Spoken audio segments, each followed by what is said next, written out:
Hello, everyone. My name is André, and first of all, I would like to thank to Fundación Rafael del Pino for the invitation, and to Aguilar, and also to Pangea, to Pablo, all the team, the amazing crew he has here, and also to Mohammed and Tomas, Katia, that are very, very inspiring. I'm actually very, very proud and honored to be here in the middle of such inspiring people. So I will talk about a little bit about my story, my personal story, and I hope that in the end of this 15 minutes that I have, that we could all learn something or at least take something home. So my name is André Leonardo, like I've told you, and I was born in the middle of the Atlantic. I was born in the Azores Islands, Los Azores, which is a paradise. I used to say to my friends that I won the jackpot before I was born. So has anyone been there, actually? No? Okay. Awesome place. Green, whales, dolphins. Paradise, right? This is actually a volcano. It's the only place in the world where you're inside the volcano. It's amazing. You should go there and you can look at it online. So I was born in this paradise in a very large family. And my mom and dad, they always kind of forced me to do things differently. And as you can see, I was small, maybe even cute, blonde, blue eyes. And I was using that to do mess with everyone and to try different things. So actually, I started my first business when I was 6. Why? Because I wanted to buy these chewing gums. Actually, this was kind of an innovation because it had a liquid on the center. And I asked my father, can you please buy me this chewing gum? And he told me, no, I'm not going to do it. You have to work. You can wash my car. You can, I don't know, just think about it. And I was like, oh, no, I'm not going to wash the car. It was a Sunday. Next day, I went to school. On Monday, I was living very close to the school. So at 3:30, school is over. I came back home and I start thinking what I'm going to do. I looked to the garden. I grabbed a Caesar and I went to the garden and I took all the flowers. I put the flowers in, imagine like flower, 6-year-old kid. I put all the flowers inside the backpack and I went door to door to my neighbors. And as you can see, as I show you on the pictures, I was kind of cute, so that was my main differentiation. They bought me all the flowers. At the end of the afternoon, I went to the local supermarket and I told him, hey, I want this in chewing gums. You know what? 2 packs of chewing gums. I came home, my mom was there, you don't imagine.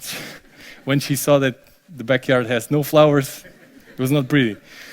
But that was my first business, and while I was young, I had so many initiatives that I could tell you. We will need 2 hours to talk about it. And then I went to the university. I moved from Azores to Lisbon.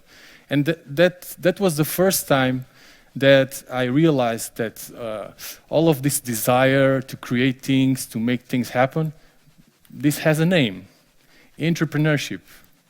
I've learned that it's a subject. There's a lot of articles about it, a lot of people that are saying great things about it, a lot of role models. And it was also the time where it's like 2010, and I'm sure you remember social economic crisis. It was start hitting Portugal and Spain. I'm sure you remember taxes were getting higher. Everyone was talking about economic crisis. And as a solution for that, we needed to promote entrepreneurship. Okay, so I was at university and I decided, okay, I have to contribute. I have to do something for my country. I have to do something. What can I do? People were unmotivated. People were tired of important people talking about economy and politics. But for the normal human being, that seemed something very far away. I felt that people needed real examples. So I decided first, organize international events, and I've done it in the Azores. In an island with 50,000 people, I organized this event. 600 people attended to the event. Tickets sold out 15 days before the event. It was crazy. And just to give you a few examples with international speakers, this is Benfica president. I'm sure you know Benfica, soccer team. This lady is called Sandra Correia. She's the top CEO in Portugal. She won the Best Entrepreneur in Europe 2011. She's using cork to manufacture bags and umbrellas and so on. This here is Manuel Ramos. Manuel, he manufactures kayaks and he exports kayaks all over the world. This guy here is Garrett McNamara. He's a world-class surfer, huge waves. It was full of great speakers, and me and my team, we used to say that this was the biggest conference in the world. Why? Because in an island with 50,000 people, 600 attended to the event. It's more than 1% of the population. Can you imagine 1% of US population or Brazil? I guess it would be like a Guinness World Record. So we say that at our proportion, we got the award. After that, I decided, okay, what can I do more? I want to reach more people. I want to inspire more and in a more deeply way. So I decided, okay, I was at home, I was at my couch, and I grabbed a piece of paper and a pencil, and I decided, okay, I'm going to travel around the world. And I'm going to countries like US and Canada, and I'm also going to countries like Kenya or Tanzania. And what I'm going to do is I'm going to report real stories of entrepreneurs. I'm going to show how this Indian guy started and how he is now, what was the path. And I hope that by reporting all of these stories, I could inspire people to do the same. That was my idea, but it actually took me 2 years to make it happen. I was a guy that was used to travel from Los Azores to Lisbon, Azores, so I was not Africa, India, that's, way far from me. Money, zero. Rich parents, no. So, first of all, for 2 years, I met with potential sponsors. I talked to 97 organizations. At the end, 7 of them decided to sponsor me. It was 90 no's to get 7 yeses. I also sold everything I own. I didn't own much, but I sold everything. And then I also made a crowdfunding campaign. And I didn't have the money I wanted. The budget was very short, but I decided to go on the tour. I've also been invited by the Lisbon municipality to be the first ambassador for Lisbon as a startup city, which is something that I'm also very honored. And let's travel around the world. So I started in Lisbon, Azores, Czech Republic, Israel, Palestine, Kenya, Tanzania, Mozambique, India, Nepal, Hong Kong, Macau, Thailand, Malaysia, Singapore, Australia, Japan, then Mexico, Brazil, Uruguay, Argentina, Chile, Silicon Valley in US, Seattle, US, Toronto in Canada, Boston, New York, and Rhode Island in US, England, and back home. So it was 1 year traveling alone, taking only a backpack and a camera, okay? And now I'm going to show you a few images. So this is me in Kenya with the local people. Here in Singapore, I'm just going to show you a few images. In Singapore, here Taj Mahal, India. Here in Thailand with the small cats. Here with one of the most amazing entrepreneurs in Portugal. It's called Rui Nabeiro. He started a small coffee company and now it's an international company. It employs a lot of people in Portugal. Here on Facebook, this is Belle. She's a Brazilian entrepreneur, very inspiring girl. Here in Mozambique with the CEO of Mozabank. I've been in those, the things that we see on the movies. In India, those bus full of people, it's like that, or maybe even worse. For you to have an idea, for 1 year, I spoke to my parents over Skype only 3 times. 3 times. My mom was crazy about it. Because I was saving money, and believe me, everything happened to me. I was robbed, everything happened. What can you find all over the world that is cheap? You can find tuna. So I became #1 chef cooking tuna. Tuna with rice, tuna with pasta, tuna sandwich, just tuna with tuna. About media coverage, it was amazing. Here am I in Kenya talking over Skype to Portugal no Coração, which is a program in the Portuguese national television. Here in Africa too. Here I'm in TV Sibuka, which is the TV network in Tanzania. And as you can see, it's all about innovation and all about I mean, many magazines from the Boston Globe to TV Sibuka, Portuguese networks. I could put a lot of logos here because it was really, really amazing. And in total, 12 months, 23 countries, more than 126,000 kilometers, and I've spoke to more than 100 people. And now I bring you 3 little stories, just for you to check what kind of people I've talked about. So this guy is called Ricardo. He's Portuguese. I met him in Lisbon. Ricardo, born with no physical problems. He was actually a very energetic guy. And one of those days when Ricardo was 15, he was at the beach just playing with the friends, and then something went terribly wrong, and Ricardo is now tetraplegic. Okay, so he cannot move his legs. He has, it's difficult for him to move and to control his hands and his arms. I would like to tell you that Ricardo now is 39 years old. He's the CEO of 6 companies, 4 in Lisbon, 1 in Évora, and 1 in the United Kingdom. He employs more than 60 people. He's married and he has a son. And when I asked him, how can you do these things? I mean, this is crazy. He told me, I was going to take a picture, imagine Ricardo here, and I was going to take a picture with my phone, like this. And he told me, no, put the phone like this. And I was like, okay, I took the picture. I asked him why. And he told me, I want everyone to see this chair. I want everyone to see me. Because this is not an excuse. I have all your problems, more my physical problems, and I'm doing it. People in your generation don't do it because they don't want. They don't have the desire, they don't have the will to and the passion to go for it. So Ricardo really left a mark on me, and he's what I call a Superman. He's one of the most inspiring entrepreneurs I've ever met. In business, yes, but especially in life, because I believe that entrepreneurship is an attitude. Now, I'm going to tell you a very different story. This guy is the Indian Cristiano Ronaldo. Why? I was in India with my backpack, everything very confused.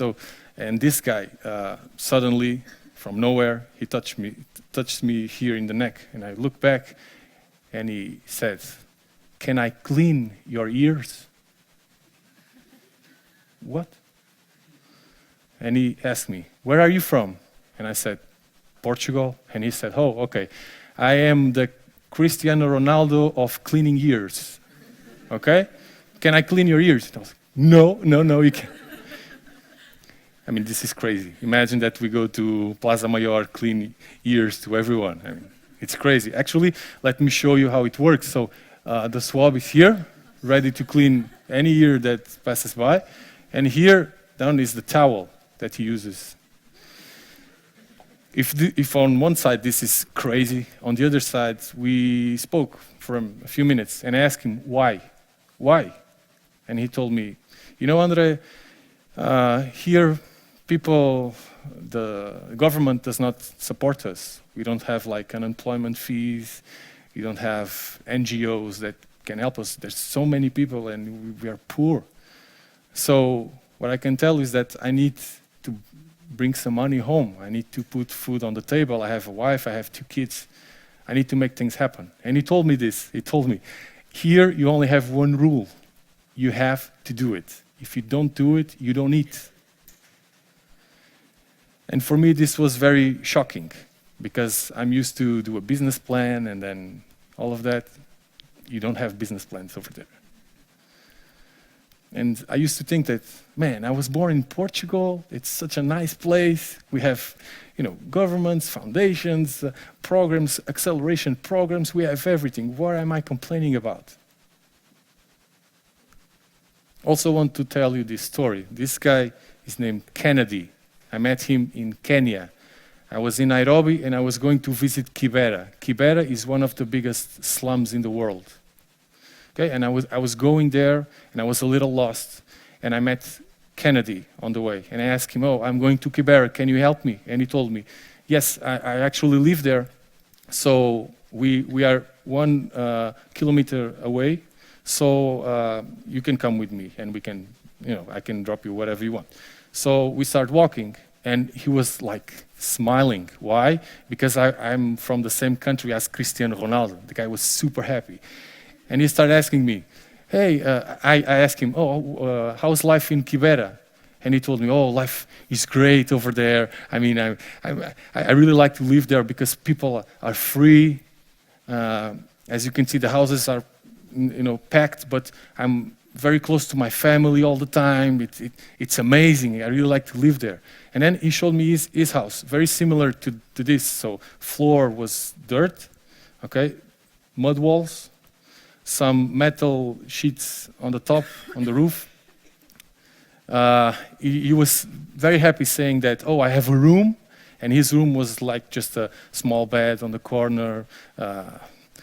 He said, he also told me that he has a sofa, and the sofa is just a broken sofa on the ground.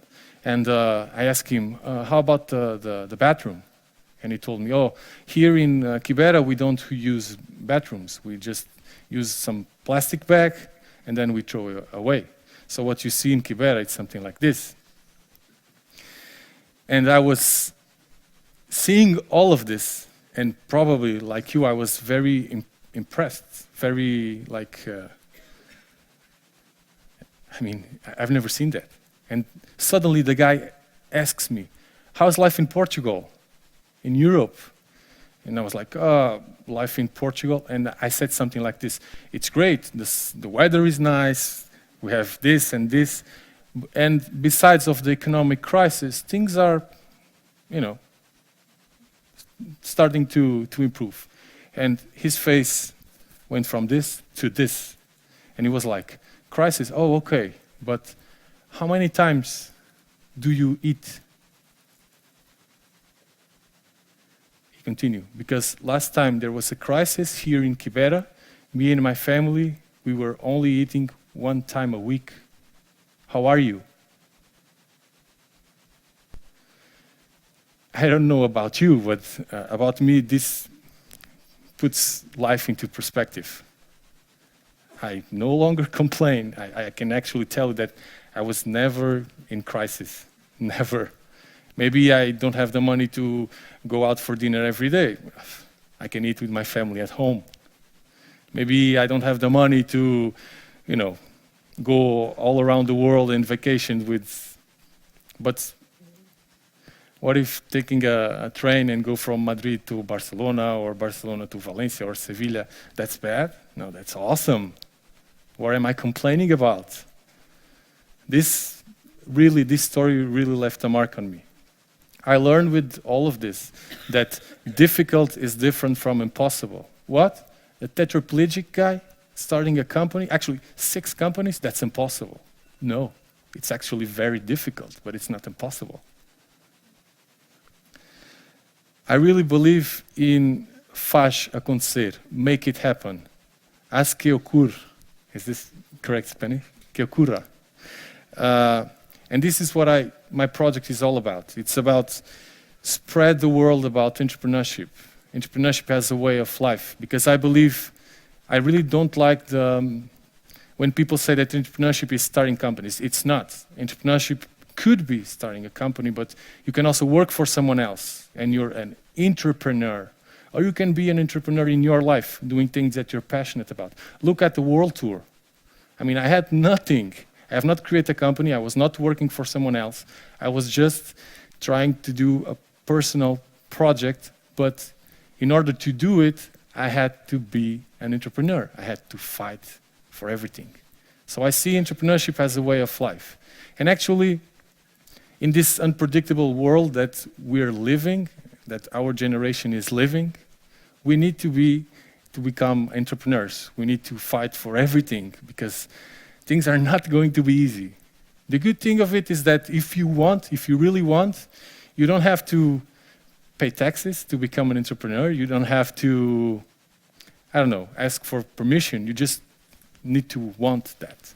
You just need to start. You just need to get out of your couch and start doing things. It only depends on you. And also, it's about traveling because, while I was traveling, I was out of my comfort zone too many times. I've learned a lot. I've learned that whatever the problem is, I have to find a solution. And once again, in this uncertain world, we need to look for solutions because problems will be all over us. But the way we solve them, the way we face them, it's what differentiates us. Okay, so after the world tour, let me see. Okay, I've launched this book in the end of last year called Acontecer, which I selected the most inspirational stories I found all over the world. A lot of people in Portugal are reading this book. This guy is Guilherme. He's 13 years old. He started a social media network called Netchal, very inspiring guy. And this is my oldest reader, my grandfather, 86 years old, and he's reading my book, and he's full of energy. He learned how to use the computer a few days ago.